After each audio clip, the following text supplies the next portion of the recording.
You are listening to the Archaeology Podcast Network. Hello and welcome to the Archaeotech Podcast, episode 38. I'm your host, Chris Webster, with my co-host, Chris Sims. On today's show, we welcome Jolene Smith and Neha Gupta to talk about the Institute on Digital Archaeology Methods and Practice. Let's get to it. Hi, welcome to episode 38 of the Archaeotech Podcast. On this episode, we've got Jolene Smith and Neha Gupta with us, and we're going to talk about the Institute on Digital Archaeology Methods and Practice and digital archaeology altogether. So, Jolene, do you want to give us a background on how you got into digital archaeology, what you're doing for work right now? Yeah. So I've been thinking about this for a while and trying to trace my steps back because I've had a lot of sort of trajectory changes in my career over the past couple of years. And I probably got into communication with the folks at the Institute through Twitter is most likely. I haven't really narrowed it down to the source, but I'm sure that's how I probably found out about it. Yeah, it seems really active on Twitter.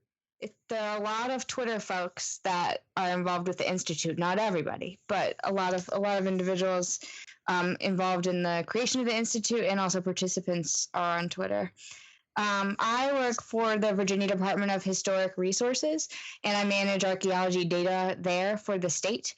And so this was a really great opportunity for me to get skills that I wouldn't have otherwise been able to get besides sort of self-guided learning, which is great, but we run into limitations there with self-acquired knowledge. Yeah. So this was a really wonderful opportunity to get some really in-depth knowledge and some less in-depth, but without being in a graduate program or something like that. And Neha, what about you? What's your background and where are you working right now? I am a postdoctoral fellow in geography at Memorial University in Newfoundland. And my background, I guess, is much more towards the GIS side. I think I found out about the Institute probably just on a website, I think, because I actually wasn't on Twitter at that time. And, I just applied. I said, hey, why not? I've kind of actually had just started my postdoc, and it really aligned very well with a lot of the sorts of things I was interested in doing. And so I thought, okay, well, this would be really neat because primarily, one, it gets me out of working primarily on a GIS, like on a desktop. And second, it was about, hopefully, and this has actually worked out really well, that, of being part of the community of people who are working on digital archaeology and developing tools and methods.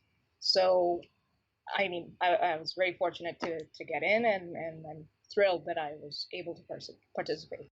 Neha, why don't you tell us a little bit what you mean by get in? Because honestly, I heard of this a little bit last year, which I think was their first year, and then this year it took place from August 15th to August 20th.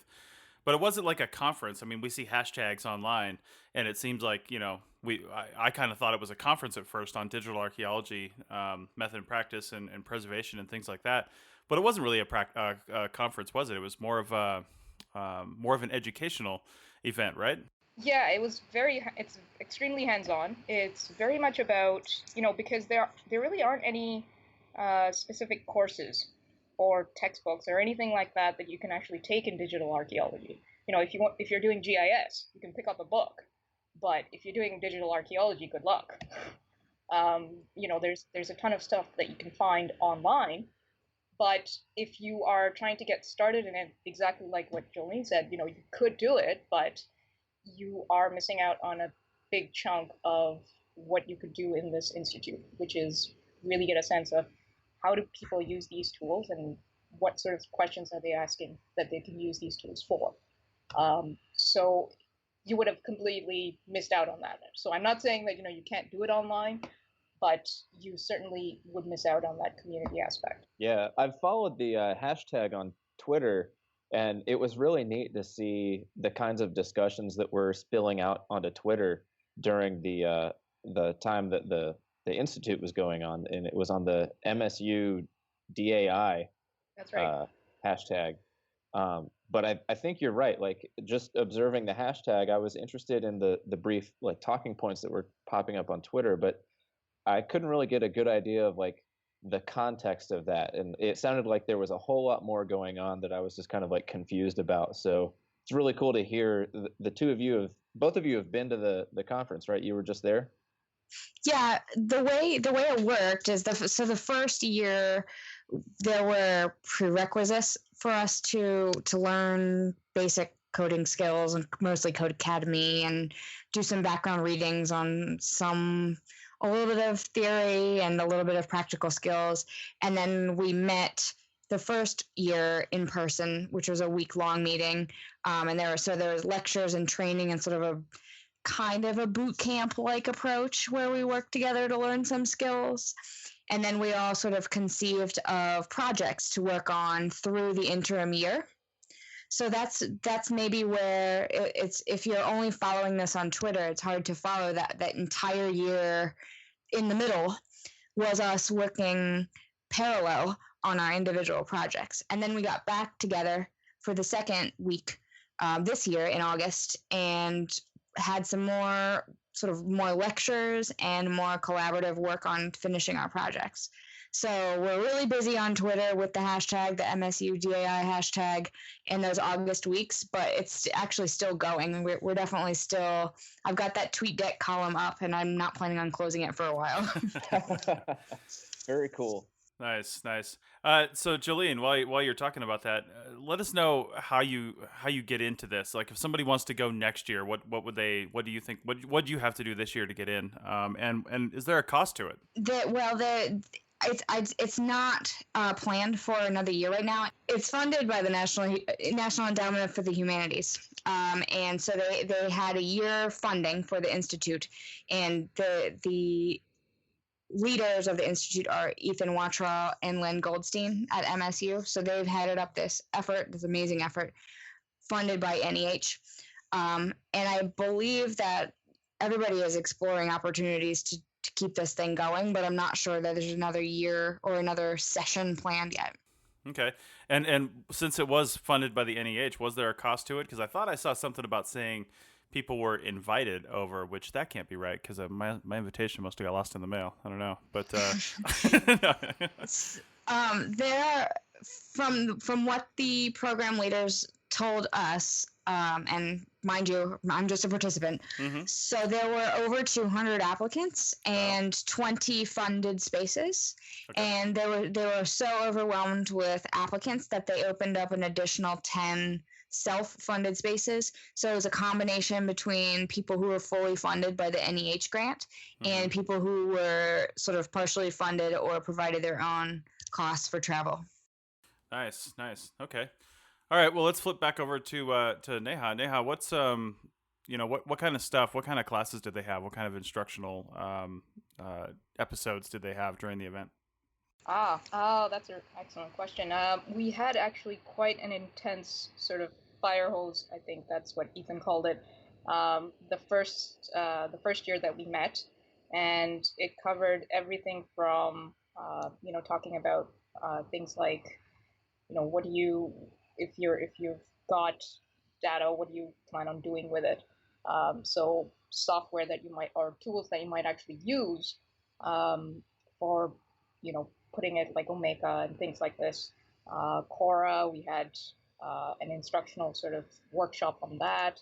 We had a session on, for example, web mapping. We had Sean Graham do a whole session on Twine. So it was a lot of, here are all the sorts of tools that everyone knows how to use and, you might potentially want to use in these capstone projects that we were supposed to produce by the end of the Institute. So it was really a very broad-based instruction on the different kind of tools that are out there. So you've both talked about some of the tools that you guys learned and some of the prerequisites you needed to come into this thing. was it mostly focused, do you think, on data processing and what you can do with that, or was there a lot? I'm looking at some of the themes that they cover here. Was there that much emphasis on actually what you do once you've collected and done all these fancy things with the data? What you can do with it to do public outreach, or simply just produce reports and things like that. Was there much emphasis on that? I would say there was probably less about data collection and more about Oh, the life of the data after you've collected it. okay. I was sort of expecting a little bit more. We didn't touch on things like remote sensing or LiDAR or that kind of technology, but we did talk a lot about how to use all different kinds of flexible and mostly open technologies to communicate information, to analyze information, things like that. Yeah, a lot of it was exactly this, that you already have some sort of archaeological data with you, whether it's in digital format or in fact analog, which was the case for at least, well, I would think most of us. And how do you then follow that through? How do you make this into a digital project? So that was the core of it. But certainly, like Jolene said, that it was very much about using open source tools that are easily, that you can just use straight off the bat, not the black boxed ones. Right, right. I see one of the themes here was publication and scholarly communication. I know I follow a lot of different podcasts, and one of them is the Science Magazine podcast, and they're constantly talking about how bad scientists are in general about talking to the public. Generally they're referring to chemists that they pull out of their cave for a little while just to talk about some new discovery they made, and all they know how to speak in is 46 syllable words. And so there's that. And I know archaeologists are a little more can tend to be a little more down to earth. But then again, you get into a lot of this digital stuff and a lot of the a lot of the methods and things that you can do. Public communication can be a challenge, and I think a lot of people think that if you just put up a website about your project, then you've accomplished your job, and that's not necessarily true anymore. That might have been true 15 years ago, but it's not necessarily true anymore. So, what do you think you guys learned? We'll start with you, Jolene. What do you think you guys learned with some of the more communicative methods that are out there about getting your data out in a presentable format? A lot of the emphasis of the presenters and the faculty at the Institute was on sort of that tightrope between presenting archaeology to the public and still allowing the information that we've collected and the interpretation to be complex and, not watering it down into a really completely mass market consumable public commodity kind of thing. You know what I mean? Right. So allowing making a website. Say you may have an archaeological site and you make a website with material from your archaeological site. How to make that meaningful and understandable and still be sort of academically credible was a really big theme at the Institute. And I'm not an active academic myself, but it was still very, very useful to see how that dialogue was working with, people pursuing tenure. And Neha may be able to speak to this more since she's in academia, and how to continue to be credible and involved with people who may not understand how to rank and tabulate digital products. Mm-hmm. Well, Jolene, you say you're not an academic, but you work for the state, so obviously you do have some. Maybe not you directly, but I'm sure you produce some products that are communicated to the public in various ways, shapes, and forms. I would hope, right? Yeah, and that was the focus of my Institute activities, was doing a better job of taking the information that we have, which I always say is like kind of fish in the barrel cool. I mean, everybody loves this archaeology material that we have in the state repository, but it's very inaccessible.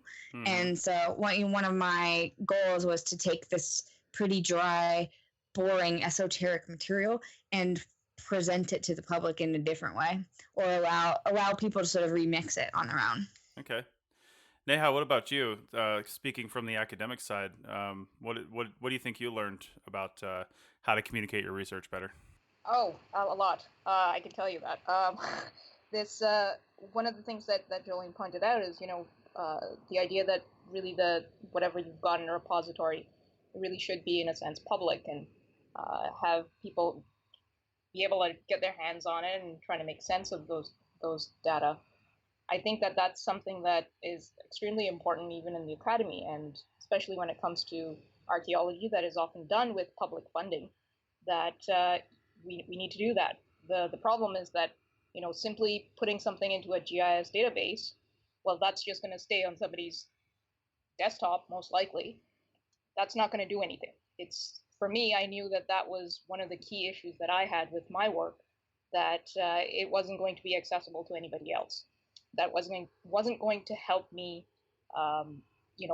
put it out there and get more research to happen because of it. That wasn't going to create opportunities for anybody else.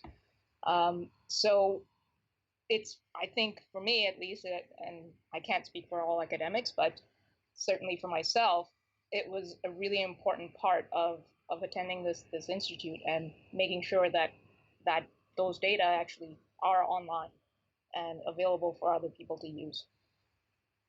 Very cool. So before we take our first commercial break, do either of you have any advice that you would pass on to anybody who wasn't at the Institute conference for, I don't know, like kind of easier tips to be a better communicator and to bring the results of your research out to the public? I would say experiment and try things out and put it out there, ask for feedback. And in the spirit of Sean Graham, who's one of our Institute faculty members, break things. Build it and break it and ask people what they think about it, and rebuild it again and make it better. And that goes for communication, that goes for functionality, that goes for everything. Yeah, a note on Sean Graham. I follow his blog posts and Twitter feed as well, and he. You're right. He's always breaking things because he's always trying to do new things, and sometimes, in fact, usually the complicated things he's trying to do, a lot of times they just simply don't work. But he blogs about it and tweets about it and lets other people know. Like if you follow his blog and you're like, oh, I wonder if I can do this. Nope, he tried that 2 months ago and it was a roaring failure. So, or maybe I'll try it a little differently because he'll put up, exact step by step on how he did something. And then it either fails or it succeeds. And another thing that's in the literature right now that's a big topic is how skewed results are. Like papers are almost always positive papers because that's what sells. American Antiquity could only put out so many papers every quarter because their publication is only so big and they only put it out 4 times a year. So they're not going to put out a 30-page monograph on how we went out there, we did all these things, and nothing happened. They're just not going to do it. But that's important information. So, Neha, what are some of the big things you took away? Well, besides the fact that it was actually really inspiring just to see the number of people, the faculty obviously who are very much involved in every aspect of digital life, and it is actually very encouraging, and especially to be in academia to know that yes, there are people who are doing it, and you can actually keep building this. I know it may not seem that way to even listeners, but it is incredibly difficult as an academic if you don't have people who are already doing some of that stuff or are going to encourage you to do it. So it actually does become very problematic if you're a graduate student, for example, and you're interested in these tools, technologies, you just don't have anybody there to say, hey, this is what you're thinking about is really a great idea, and we absolutely should help you pursue this. So I'm fortunate that way that I've been able to do it, and I think that even others like Jolene, if state departments or maybe some of the people who came from museums and other sectors didn't have that support, it would be certainly very challenging. Right. Okay, well, we're going to take our first break, and when we come back, we're going to get into a little bit about what your guys' projects were that you worked on. We'll be back in a second.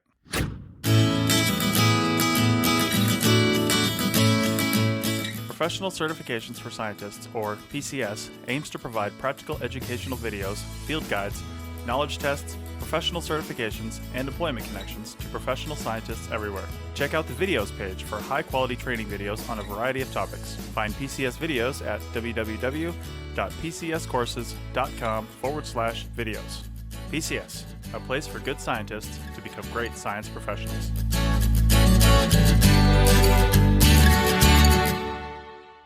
Okay, we're back, and I think it was mentioned a couple times in the first segment that you guys had to do individual projects as a result of this course, and you got time to work on those and probably get some feedback on them and stuff. So, Neha, why don't we start with you? You want to tell us a little about what your project was?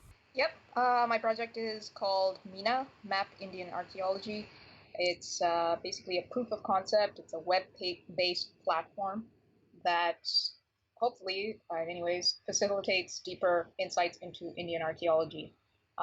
Essentially, I've mapped the archaeological investigations based on one particular key source that I had.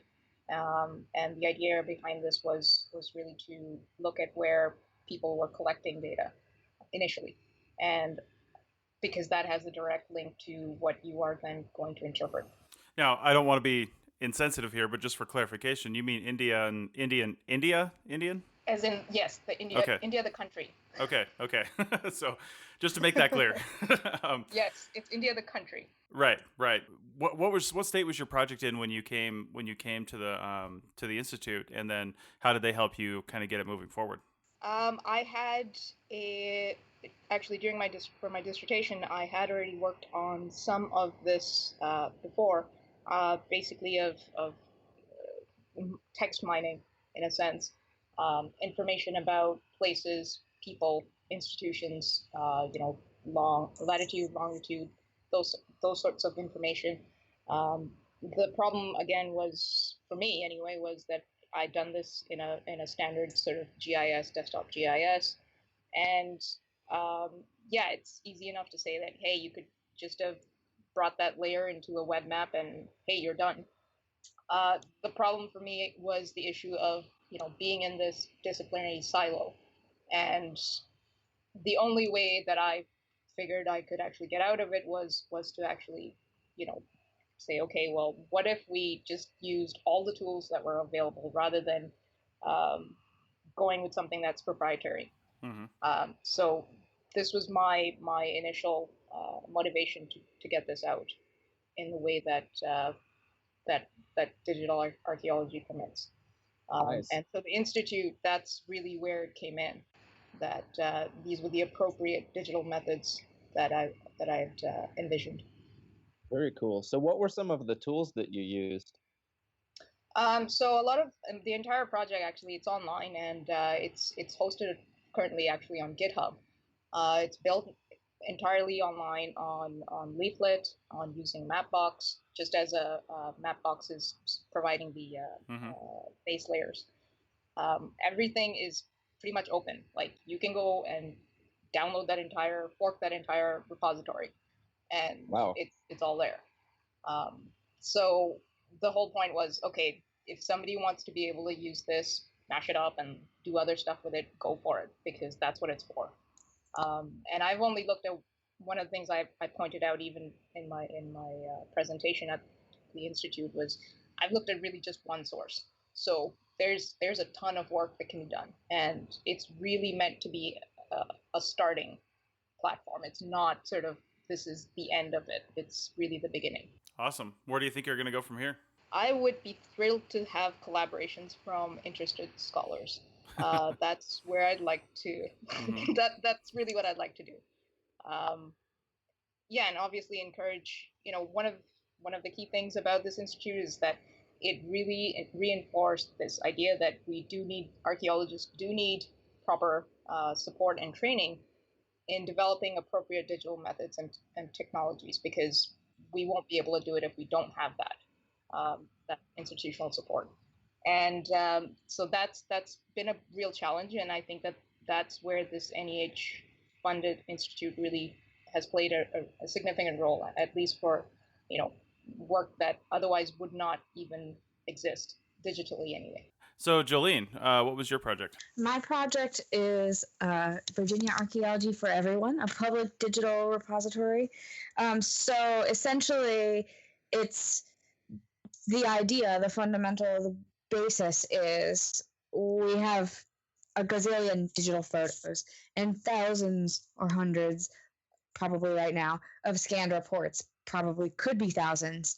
What do we do with all this stuff? Some of it isn't suitable for release to the public due to locational sensitivity, but other sites are not sensitive. They've already been destroyed. They've already gone to data recovery because they've been destroyed and produced amazing bodies of information and are gone now.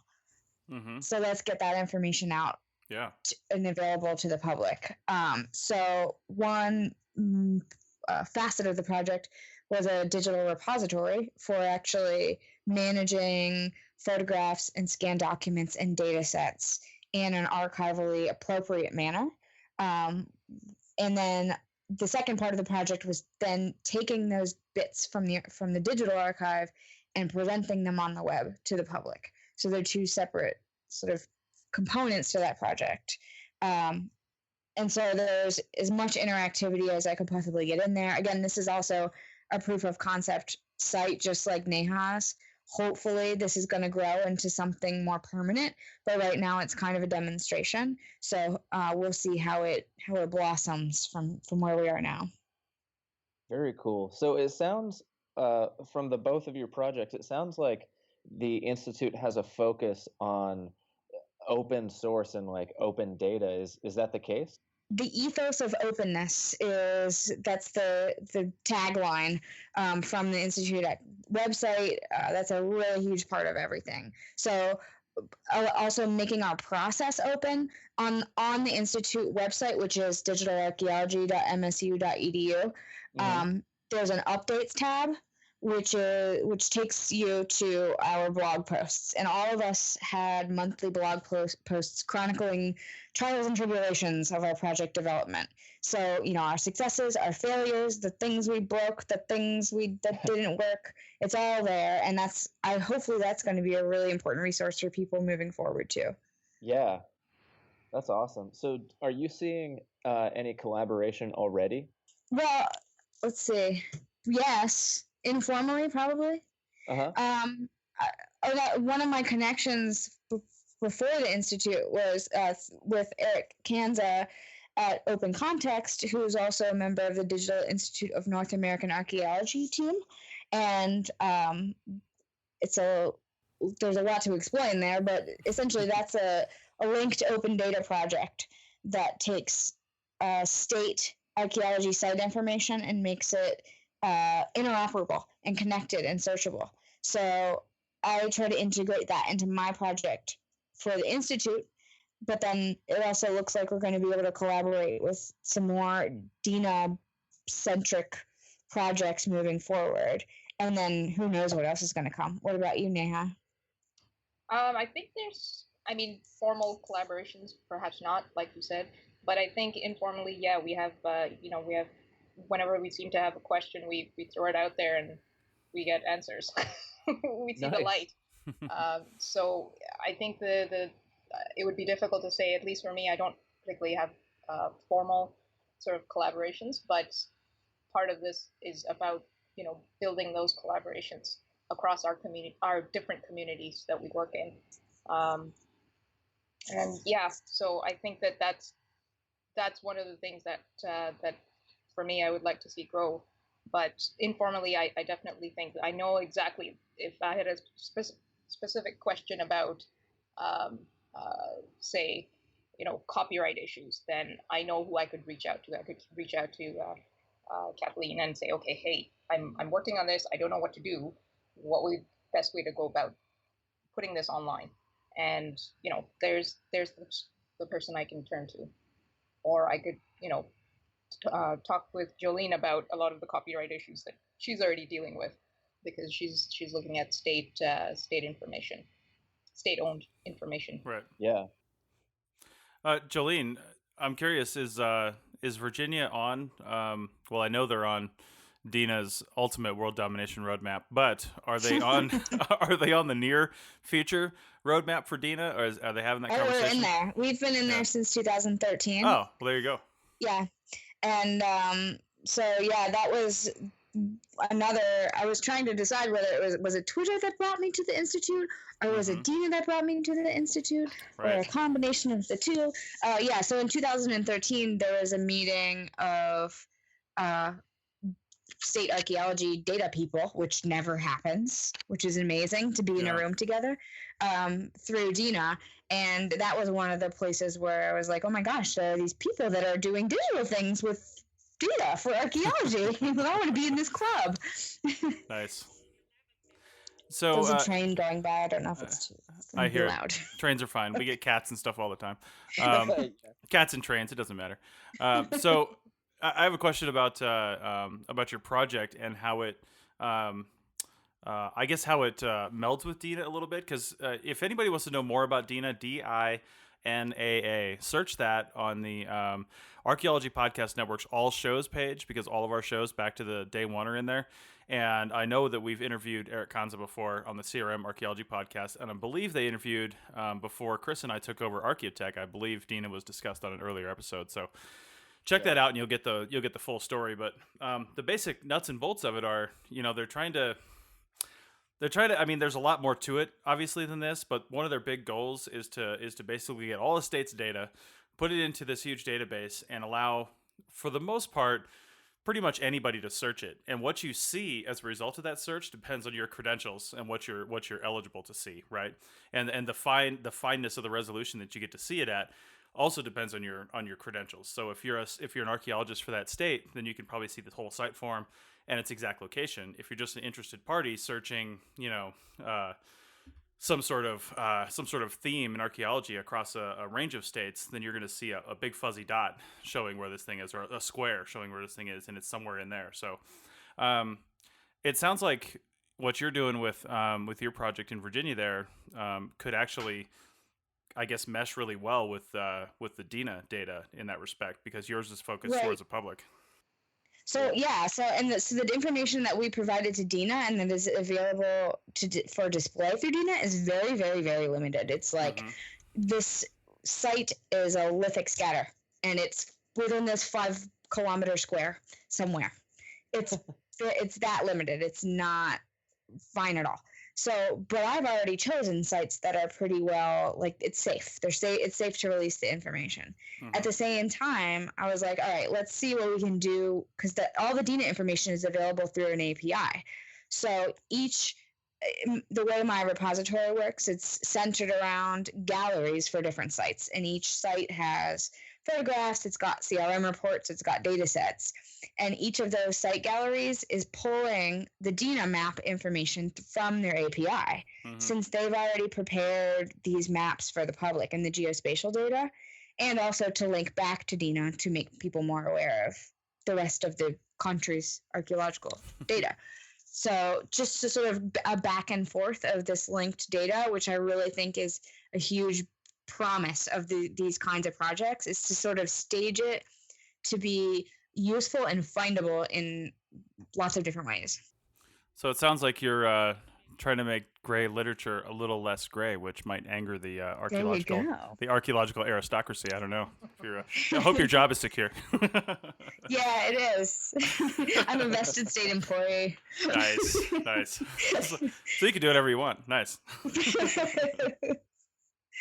So Neha, I've got a question then that's fairly similar. Do you have any issues with mapping Indian archaeology of like protecting the sites and like protecting heritage and like locational data and stuff like that? Yeah, it's absolutely an issue. Now the thing is that one of the data set that that's online now is actually from the 1950s. So many of these sites have already been destroyed. As you know, India is fast growing, and there are lots of large construction projects, and I'm certain that most, if not, probably about 90% of those sites probably don't exist anymore. Oh man! And even if they do, here's the other part: in using a geocoder that, and it's all of the information. I won't go into a lot of the details here, but the geocoder that I used, most of the sites, you couldn't even find them because they don't, I mean, the names don't even show up. The geocoder it's something from 2016. These site names are from the 1950s. There are going to be problems. So in terms of the locational accuracy, I really didn't have, there's no way that somebody is going to be able to take the data that I've got up there and say, okay, I'm going to go down to this exact latitude and longitude, and this is what I'm going to find. Mm-hmm. I would be very, very surprised if that were to happen because, I mean, I know the error that I was getting with the geocoder. Yeah. It's really only accurate to a national scale level, and that's about all that I can do with it. Do either of you think that you would go to this again if they were to hold it again next year, if they got some more funding, or if somebody else did it, or do you think you've got the tools you need to keep going? Oh, it would be a dream, I think.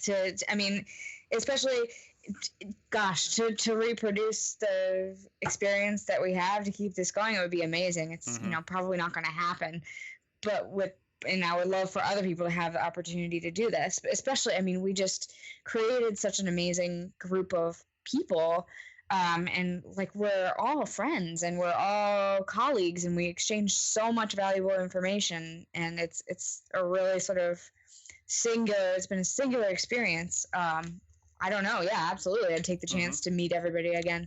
Nice. Neha?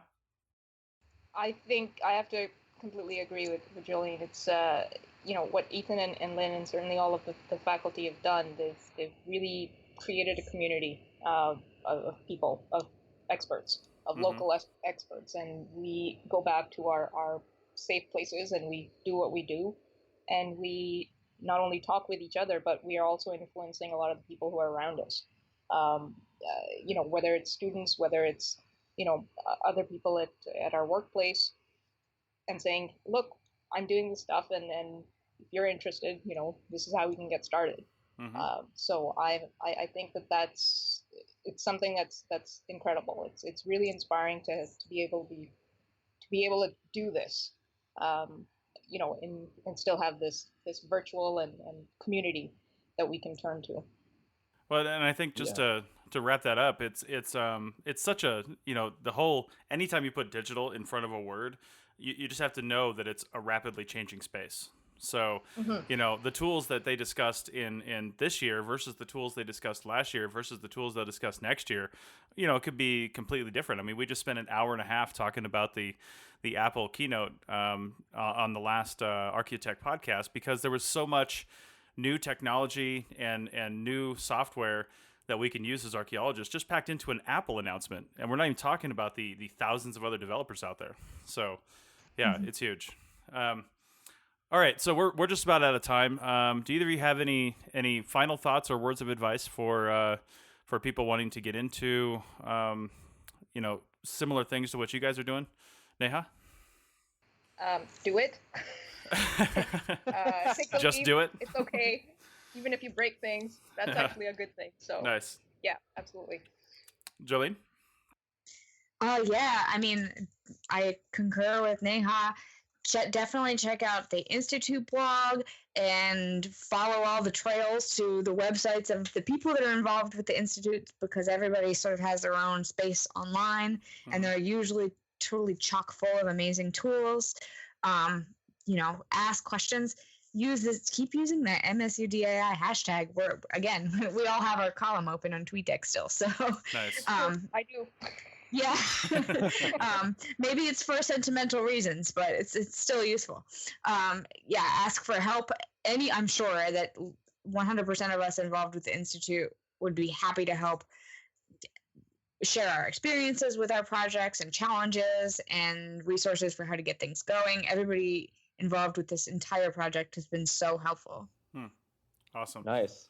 So I guess my last question for both of you is, how much prep time do you need? Like you had mentioned earlier on in the show that like about a year before you had presented your project to the Institute, you had started kind of training and stuff. How much prep time takes one of these projects?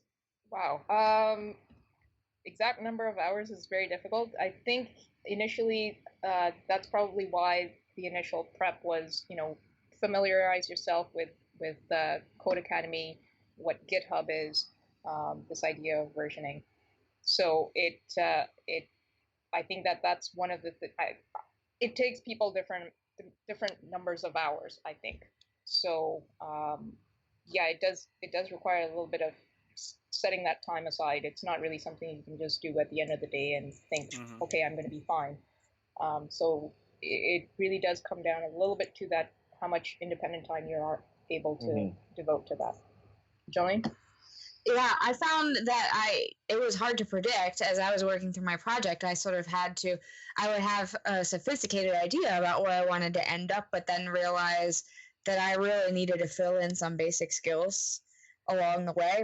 For example, like with digital archives issues, I'm not a librarian. I have not a background in library sciences, and I'm trying to work through Dublin core standards and controlled vocabularies, but then I'm like, wait a second, what does this even mean? Why is this necessary?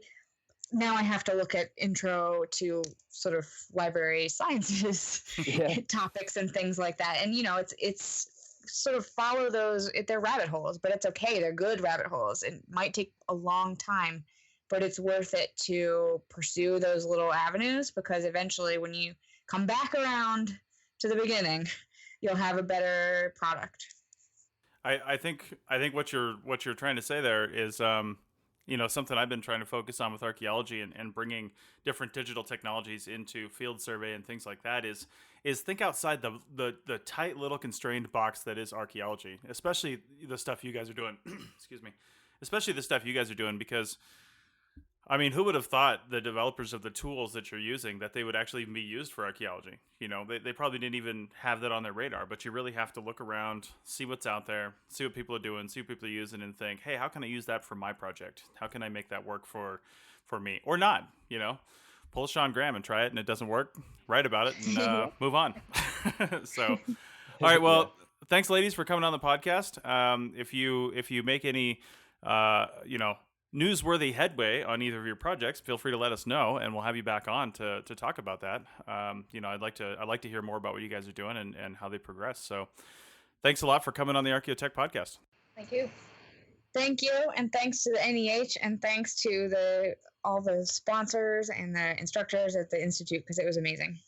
Excellent. All right, we'll be back. We'll be back in just a minute or two with our App of the Day segment.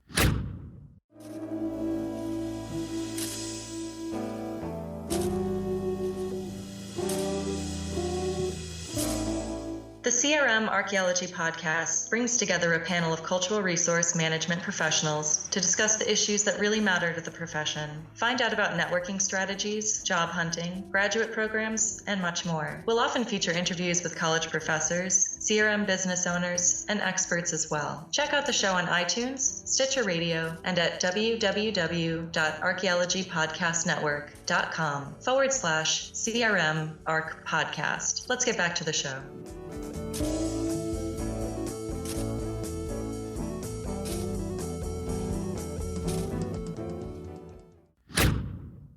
All right, so we're back with the App of the Day segment, and for this one, I'm going to go with an app called Hiking Project. It's put out by REI, the outdoor supply company store, and it's this really cool app that is really, honestly, only tangentially related to archaeology, but I'm really digging it lately, and it's still in its infancy, so it's got a lot of room to grow. But basically, it's a hiking app that it's got like trails and maps and stuff, and it's especially related to our previous episode on the capabilities of the iPhone 7 and all that. It's a brilliant app to use when you have no cell coverage, especially with a phone that has pretty decent like GPS built in. So the way it's set up is you've got this app, and you can set a location, and it doesn't even have to be the state that you're in. Like, for example, I'm in Oregon now. The other day I was looking at trails in Pennsylvania, and you can download all of the information on the app, all the trail data and all that, so that you can access it offline, so that you can turn your phone on airplane mode so you're not eating battery, and you can also use your GPS when you're out in the backcountry. And the cool thing about the way they visualize these trails is you look on like a trail segment, and you can see not only the map and all that, so that you can see it overlaying over satellite or through like a hill shaded topo. Um, so it's got brilliant turn by turn directions. It has like a text block that really explains in detail like how to get to the trailhead, what you're looking for, and all that. But it also has an elevation profile, so that's really good at like selecting which trail you want to hike and all that. It also has photos, and also recent hikers can upload their data on the current trail conditions. So if a trail's all washed out, or if there's horses that have just rutted up the trail and pooped all over it, you can know like, hey, this trail kind of sucks right now. Give it a while to rehabilitate. Or various other conditions, like if there's snow, that it's not passable, which is the part that I would say is tangentially related to archaeology, is because there's so many trails and stuff out in the backcountry where we tend to do our work, that you can not only find stuff to do recreationally when you're not working, but you can also use this as another means of information to be like, okay, well, if recreational people can't get out to this area right now, then I'm certainly not going to be doing field work out there either. But that and the elevation profile is pretty nice to see for certain areas and all that. So yeah, and then there's kind of like social aspects too. Like you can send trails to other people, you can post it to social media, stuff like that. You can also save to-do lists, so that if you're going to an area, you can check out all the trails, and that way you have a reminder of where you wanted to go hiking and stuff like that. So yeah, check it out. It's free to download. Do you know if this can be used as just a like an app to collect data on something? Like you just turn it on, you can collect your hiking data if your trail wasn't in the database? Yes, so you can blaze new trails, and you Nice. can also time yourself. So that's another thing that's really good about this is you can estimate how long it's going to take you to do a trail based on what other hikers have reported. And also, you can upload that data too. So it's like, Nice. For me, I tend to hike pretty fast. So, one of those people. my time, yeah, I might be a little quicker than some others, but, I can generally gauge that I'm going to be somewhere in like the middle to faster range for a trail. Okay. And I see, like you said, this is free, and it's also available for Google. So good job, Chris. Yeah, I'm starting to reach out. This is what, like my third in a row now of reaching out to outside the iOS sphere. This might be a first ever too, because I think both of our apps are actually available on Google. So when I get to mine, yeah. So anyway, yeah, this looks really cool. I like it. It's got a lot of really good reviews, which is interesting for a corporate app. I mean, this is by REI, and a lot of times companies will just put out something because they want to enter the space, and then they just do a shit ass job on it, and it sucks. But it sounds like people really like this. Yeah, I really like it so far. Like I said, it's in its infancy, so there's not many trails uploaded to it yet. But I've used other hiking apps, and they suck. And also, like, there's like online message boards and stuff for like hiking forums and all that. And a lot of times their directions to get to trailheads are garbage. Like I've gotten lost just finding a trailhead half of the time. And so this one does a pretty awesome job of overcoming those hurdles. It's the trail maps itself are really good. The trails tend to be where they say they are. Other hiking apps have failed in those regards, and just make it like safer and all that. So yeah, I like it better than anything else I've tried that's like it. So I'm looking forward to seeing how it develops. Well, and I also noticed, at least for I don't see anything in the Google Play Store here. I'm not sure how Android works really, but for Apple, they have an iPad version as well. So I wouldn't suggest bringing your full-size iPad out there on the trail and being one of those douchebags, but a nice connected iPad mini, if you just want to leave it in like your backpack so you can quickly get it out, you'll see nice, big, high resolution, maps of your trail rather than just the phone. Because, a lot of people, especially if you're hiking by yourself, you might be using your phone for, say, music or, for your headphones or something else, and you don't want to run down the battery. So just bring out like an iPad mini or something and throw that in there. So that's really cool. And also it says they're up to version 3.0.1, and it says what's new in version 3.0.1, and it says vertical profile colors, cool, and direction arrows are back. What the hell did they take direction arrows away for? I mean, that seems like a pretty essential part of a mapping and trail program, but I don't know. So anyway, that's really cool. So, let's. I wanted to mention too, in case anybody's listening to this, and before we get to the next one, there was an app mentioned during the Apple keynote called View Ranger that I assume has a pretty solid iPhone version, but they were in the keynote because they have a really amazing Apple Watch integration. And if anybody happens to be listening to this that bought the new Apple Watch Series 2, I'm going to download View Ranger as soon as I can if it's available. I think it's available. If it is, I'm going to download it and start playing with it and see how it works offline with just my Apple Watch and how that works. But if anybody else does that, we'd really appreciate some of your feedback in your field testing and see how that works. So, okay, let's move on. And as usual, links for these applications will be in the show notes under www.archaeologypodcastnetwork.com/archaeotech/38. So my app is an oldie but a goodie, but they've redone the thing completely. Holy crap, they have an Apple Watch app, I just realized. And I need to review this again. So anyway, the geocaching app from the guys who started geocaching back in 2010 or 11 or no, 2001, I think, or whatever it was, geocaching.com, have a new application. Now, I didn't actually know this because they didn't update their old application. So I don't know. It says this was updated September 21st, 2016, but I don't know when the app first came out. It's copyrighted 2013, which really doesn't mean a whole lot. But I never saw any notification that there was a new geocaching app. I actually don't know how I saw this, but I've been using what they now call Geocaching Classic. Maybe that was my clue. They changed the original app to Geocaching Classic, and I'm like, Classic? That must mean there's a new one. So the Classic one, first off, geocaching, in case somebody doesn't know what that is. It's basically treasure hidden all around you in tiny little containers or big containers. And they're under rocks. They're never inside buildings, and you don't have to dig for them, but you may have to move some rocks for them. They may be in some trees, things like that. I saw one at an arboretum trail in, where was that? South Carolina.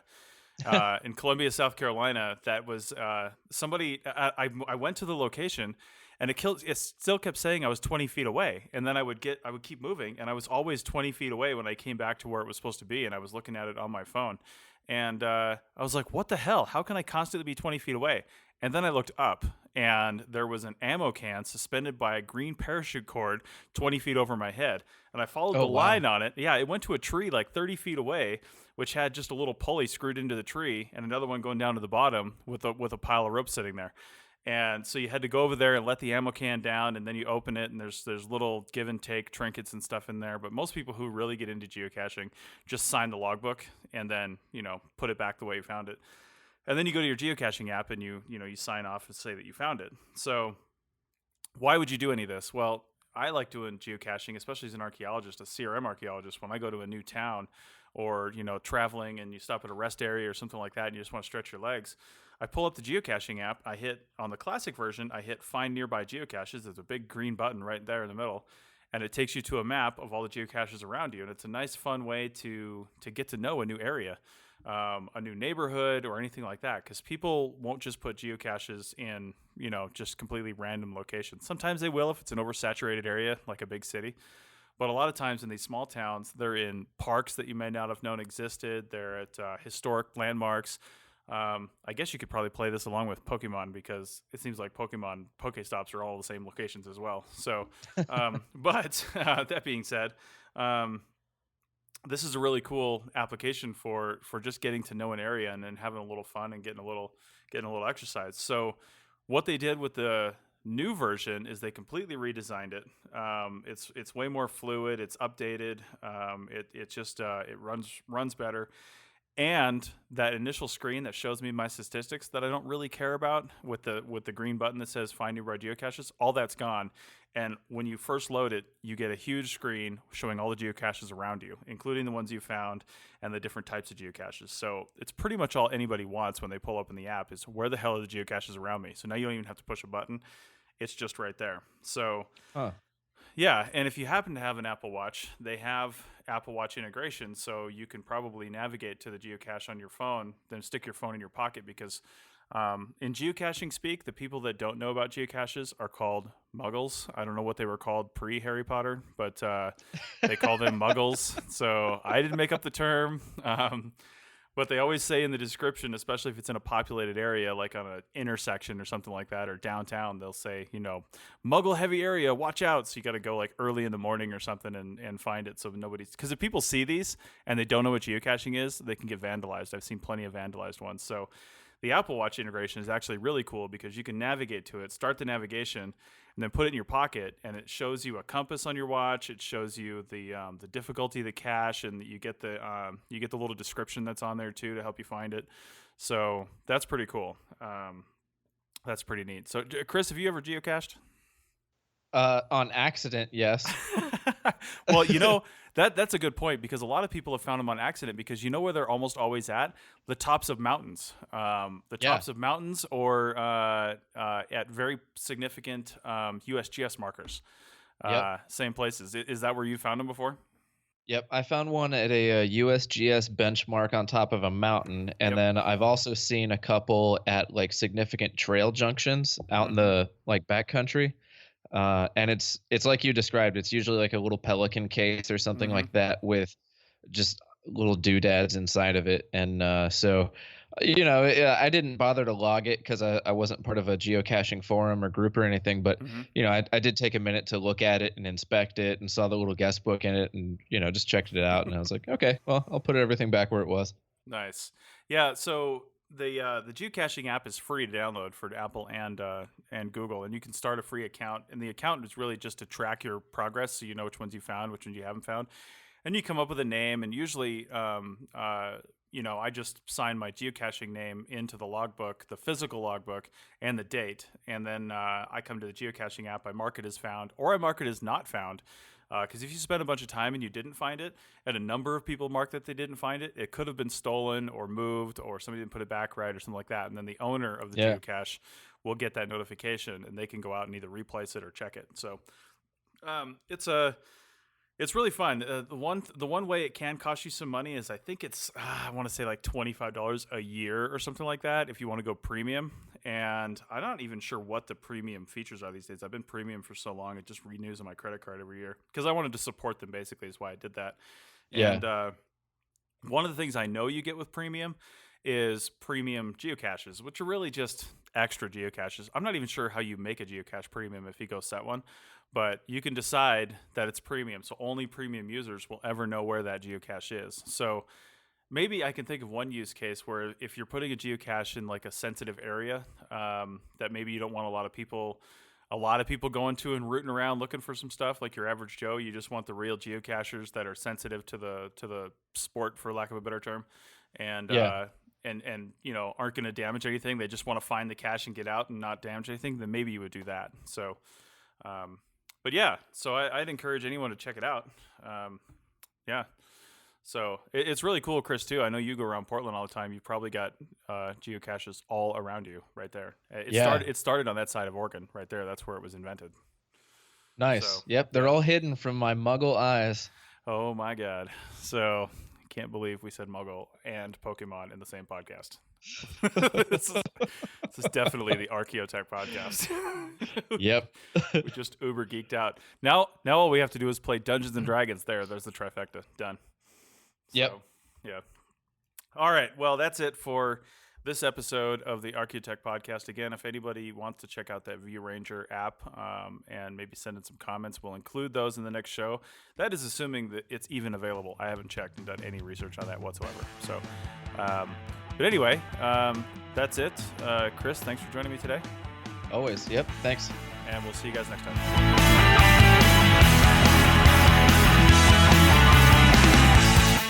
That's it for another episode of the Archaeotech podcast. Links to some of the items mentioned on the show are in the show notes for this podcast, which can be found at www.archaeologypodcastnetwork.com/archaeotech. If you like the show and want to comment, please do. You can leave comments about this or any other episode on the website or on the iTunes page for this episode. You can also email us at chris@archaeologypodcastnetwork.com or use the contact form on the podcast webpage. If you'd like us to answer a question on a future episode, email us. Use the contact form on the website or tweet your questions with the hashtag Archaeotech or tag @ArchPodNet in your tweet. Please share the link to this show wherever you saw it. If you'd like to subscribe to this podcast, you can do so on iTunes or on Stitcher Radio. You can also type the name of the podcast into your favorite podcasting app and subscribe that way. Don't forget to go over to iTunes and leave a review of the show. It helps us get noticed so more people can find our podcast and benefit from the content. Also, send us show suggestions and interview suggestions. We want this to be a resource for field technicians everywhere, and we want to know what you want to know about. This show is produced by Chris Webster and Tristan Boyle, and was edited by Chris Webster.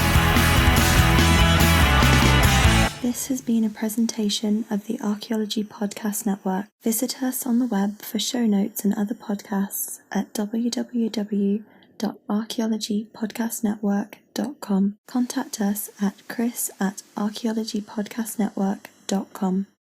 Thanks again for listening to this episode and for supporting the Archaeology Podcast Network. If you want these shows to keep going, consider becoming a member for just $7.99 a month. That's cheaper than a venti quad eggnog latte. Go to archpodnet.com/members for more info.